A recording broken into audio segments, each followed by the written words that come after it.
All right, so in this lecture we're going to talk about Numba.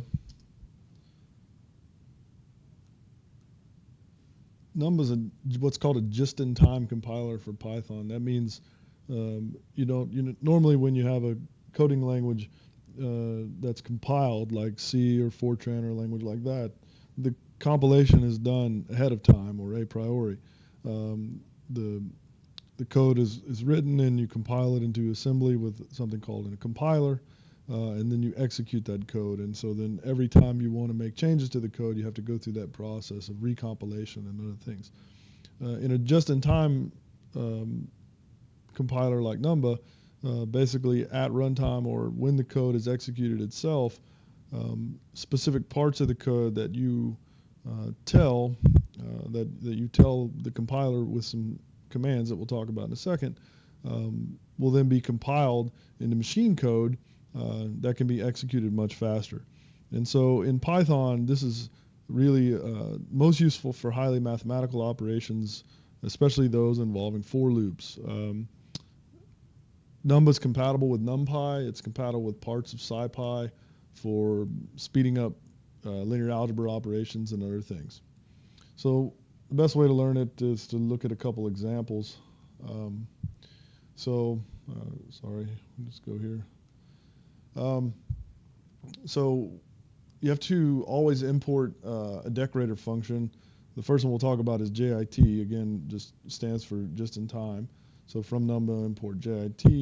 And then the first example we'll look at is a Fibonacci number sequence. This is a recursive function. So you can see for a given number A, if it's 0 or 1, you just return -1 or 0.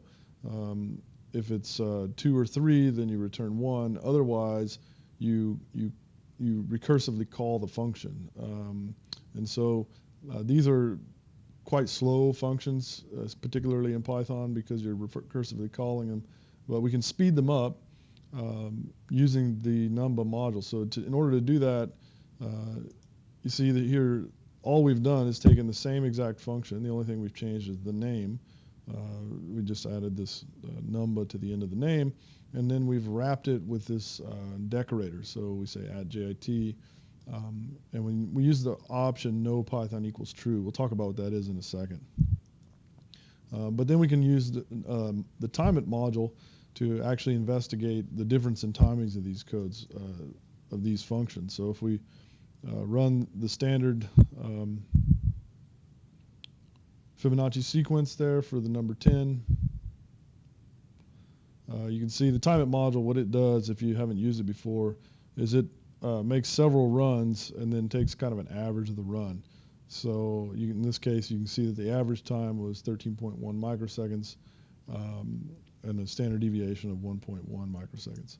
So if we run this same module now with the Numba, just so all we did again was just add this one line, didn't change anything else essentially, and now we're like an order of magnitude fast, 3 orders of magnitude faster, right? So we went from 13.1 nanoseconds to 13.1 microseconds to 302 nanoseconds. So it's much, much faster just by adding this one line of code.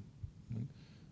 Again, like I mentioned earlier, this does work with NumPy. So in this case, we have a simple function that basically takes a NumPy array X, and then in a for loop, and we do this here to kind of intentionally make the code slower than what it should be.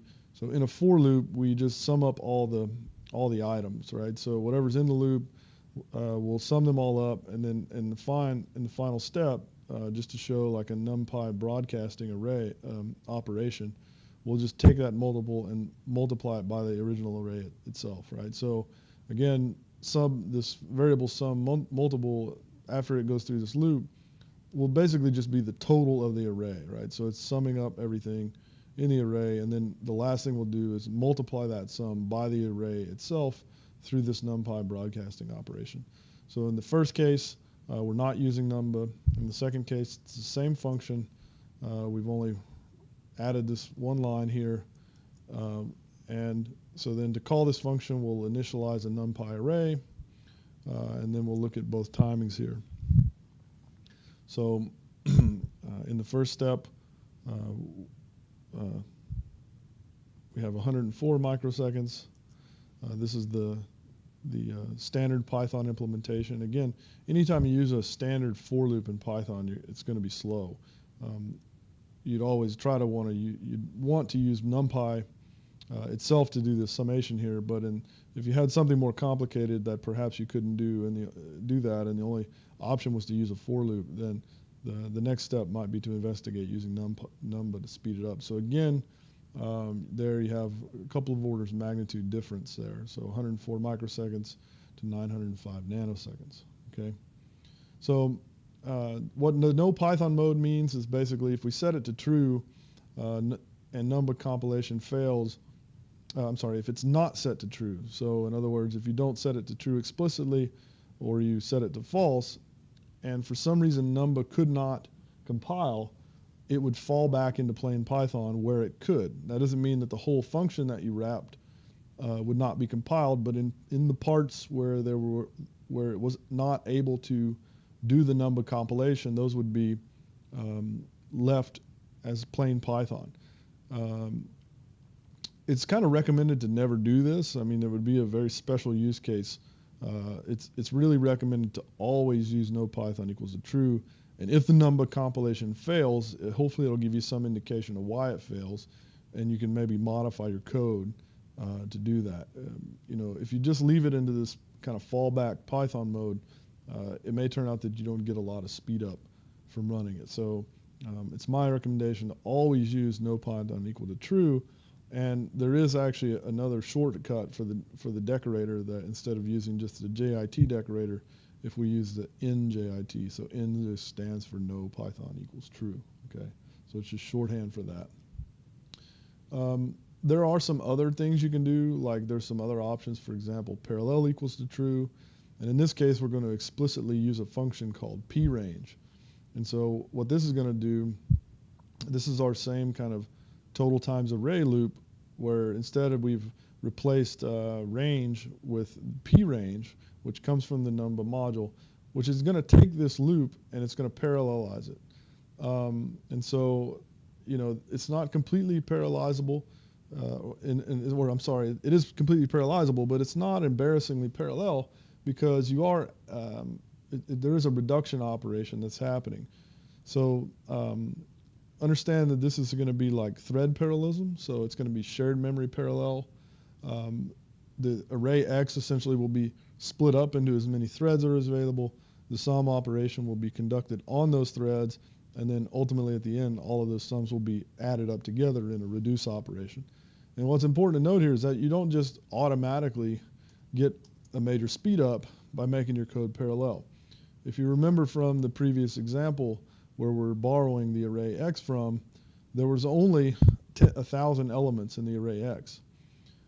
In this case, what you see is that if I just use plain Numba without parallel equals to true, I get this runs at 900 nanoseconds, versus if I run the parallel version, it runs in 128 microseconds. So it's actually slower. So we don't actually get any benefit from that. And the part of the reason is that this reduction operation, there's expense associated with it.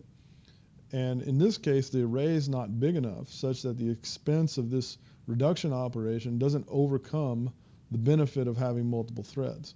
However, if we say make the array much bigger, right? So again, originally it was only 1,000 elements in the array. If we say make it 1,000,000, we should see the benefit. So let's give it a try. Again, we're going to run this with 1,000,000 elements this time. And there we see a speed up by about half, right? So it goes from 1 millisecond to about 500 microseconds. So the parallel version is about twice as fast when you have a big array. So again, this is just something to be aware of. Just going parallel equals to true is not always going to make your code faster. So you really have to think about your data and maybe do some testing to see which one really matters. So finally, there's just some other things of interest. There's some other options. There's more than what I'm listing here, but fast math equals true, removes some strict IEEE standards, and relaxes the numerical rigor to some degree. For a lot of applications, this is adequate, and you can get even faster. You can get faster compilation there. CFFI equals to true allows for calling CFFI functions.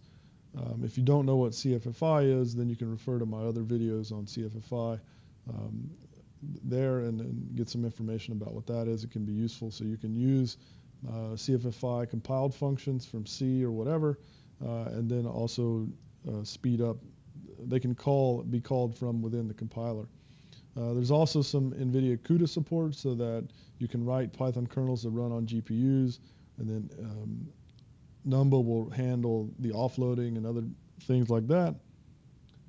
And then finally, just here's a link to the Numba documentation for more information on this.